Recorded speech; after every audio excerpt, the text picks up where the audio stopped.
Hi, my name is Meredith Dorner, and I'd like to welcome you to hearing about our research on prismatic narratives, the focus of leadership advocacy in difficult times. I'm joined by my colleagues Marni Fisher, Tara Falce, Kimiya Sohrab Maghzi, and Sophia Muccini.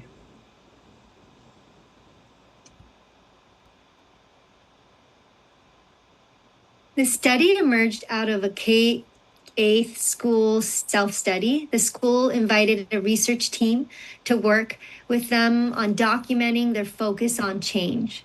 The purpose of this particular subset of this study was to look at the perspectives of school leaders in context with external school leaders in order to explore how leaders advocated for change during troubled times. The study asked leaders how they navigated both challenges and change through adaptive leadership, professional learning communities, and equitable, inclusive practices. Examining leadership during difficult times suggests the need for adaptive leadership. Developed by Roland Heifetz, adaptive leadership that manages change while supporting the educational community. This type of leadership supports adaptive change constructed through situational challenges. As Heifetz and Laurie explain, instead of looking for saviors, we should be looking for leaders who can move us to face the problems for which there are no simple, painless solutions. The challenges that require us to learn new ways. This is a democratic role since situations are developed out of the team collective. Adaptive leadership recognizes that tame problems align with technical problems that are easily solved. That wicked problems associated with education, however, require either an adaptive or combined approach to solve difficult problems. Historically, most educational crises are politically contrived, but today's education is under political attack, requiring advocacy for traditionally minoritized students. Adaptive leadership is designed to address complexity. Furthermore, it is thoroughly conceptualized out of several approaches: biology, systems, psychology, and service orientation. There are several key aspects of adaptive leadership. First, the need to get on the balcony seeks to see the whole picture while managing complex change. Second, the team is mobilized through recognizing adaptive challenges, retaining focus, and creating safe spaces for the team to manage conflict, while ensuring that all voices are heard, including minority and unpopular voices. This includes valuing a person-centered approach while understanding the local context. Collaboration is central. Adaptive leadership has proven effective in troubled times. When managing technological challenges, social unrest has also been utilized for supporting youth leadership, medicine, the military, community engagement, corporate models, and mental health care. Prismatic inquiry, grounded in Deleuze and Guattari's rhizomatic theory, is not about retracing established paths, but about mapping phenomena in ways that open new possibilities. This approach works to deterritorialize dominant paradigms and disrupt hegemonic structures, creating spaces for multiplicity and transformation. Central to prismatic narrative inquiry is collaboration, weaving together perspectives from different educational levels, disciplines, and lived experiences.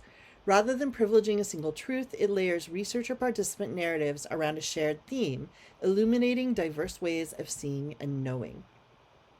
This process maps, rather than traces, disrupts hierarchical paradigms through deterritorialization, embraces liminal spaces of transition and change, welcomes silenced, hidden, and overlooked voices, layers perspectives to deepen the understanding of a phenomenon, and attends to freedom, expression, and praxis before exploring patterns of convergence and divergence. It also considers issues of truth, trustworthiness, quality, and validity. Ultimately, prismatic narrative inquiry is a call to action. It's about mapping both the inside and the outside, holding open spaces for freedom, and generating layered understandings that resist closure while advancing justice-oriented praxis. Prismatic narrative inquiry invites a team of researcher participants to write narratives. This is often started by at least one of the researcher participants. From there, the team, in whole or in part, examines the narratives for themes and patterns. Both narratives and their evaluators seek to layer perspectives in alignment with prismatic inquiry. Data is then reviewed by all researcher participants for authenticity and trustworthiness. In this case, 7 internal leaders and 2 external leaders were invited to participate as researcher participants. A total of 6 chose to participate. Narratives were gathered, then reviewed by an external researcher invited for his perspective, then reviewed again and revised by the researcher participants. Additional authors were selected by researcher participants to help with reviewing the findings. Key findings. Each leader reported learning much regarding the nature of leadership, social inequities, and working within a system. Several prominent themes emerge, including engagement with and power within systems, the centrality of changes, and leadership within the collective.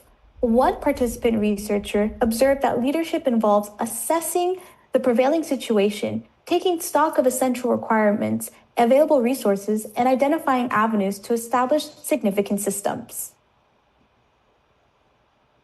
Power and system navigation. Multiple leaders acknowledge that education as a system is impacted by the systems and influences that surround and encompass it, such as external pressures or economic drivers. As such, leading any parts of the schooling process necessitates recognizing one's position relative to the larger dominating systems and determining how best to negotiate that.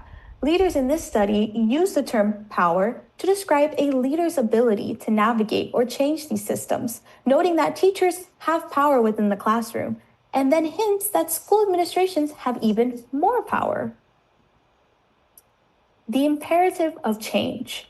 Each of the authors focus on change as essential to their work during times of turmoil, with one another suggesting that a role of a leader is to ensure that systems change and systems have spaces to adapt. Another stated it takes courage to thrive in unprecedented times, and yet we must to navigate the uncertainty and necessity of systematic change needed in education.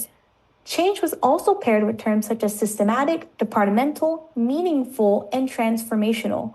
Throughout the narratives, leaders suggest that the purpose of power is to make change a daunting task.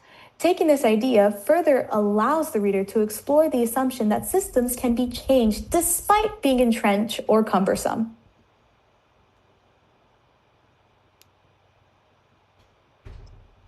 Leadership means supporting authentic voices at all levels so that both students and educators have space to not only share their thoughts and ideas, but also to make decisions that matter.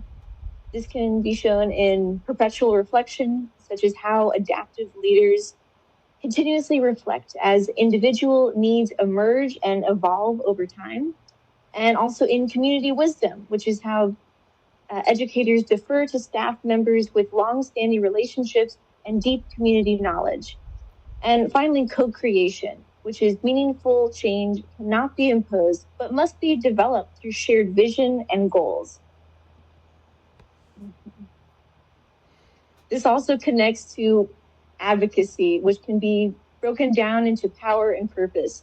So in what ways and with what purpose do leaders impose power upon systems? How can power be wielded responsibly to enact positive change? And also individual roles.